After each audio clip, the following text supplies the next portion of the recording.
今日帶大家去航天城，我諗好多人都冇嚟過或者唔會特登入嚟。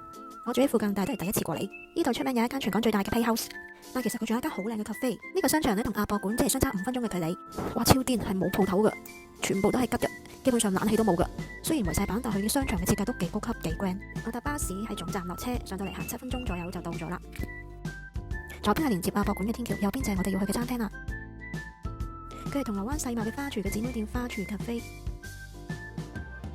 裏面四周圍都係啲花草樹木，個環境好似置身向一個叢林入面一樣。食物價格比銅鑼灣嘅花廚平一啲，呢間 cafe 都幾多種類可以揀。哇，竟然有蝸牛食啊！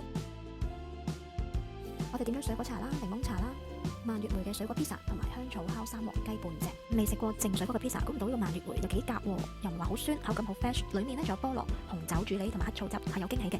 呢個香草烤三黃雞雞皮脆劣，配埋呢個清新嘅香草味，微辣嘅辣粉響面，仲有薯仔同埋沙律菜半碟。呢間 cafe 真係好靚好靚，每一個位都可以係打卡位嚟嘅。佢天花嘅假透光真係好逼真啊！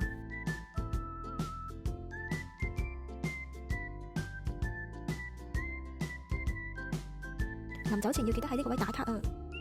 商場下邊有一個好大嘅巴士總站，有好多條 E 車嘅線可以出翻市區或者去翻東涌市中心繼續行街。期待年底嘅 T2連接咗之後，商場會更加多鋪頭。好啦，下條片再見，拜拜。